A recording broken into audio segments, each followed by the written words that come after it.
As you can see in the video, there is an iPhone, which is in dead condition.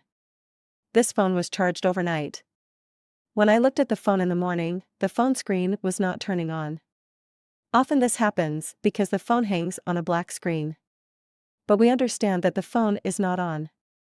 No worries, I will tell you the easy solution. You have to press the volume up button once, and then release the volume down button. Now press and hold the power button until the phone turns on. Thanks for watching the video, and don't forget to subscribe to the channel.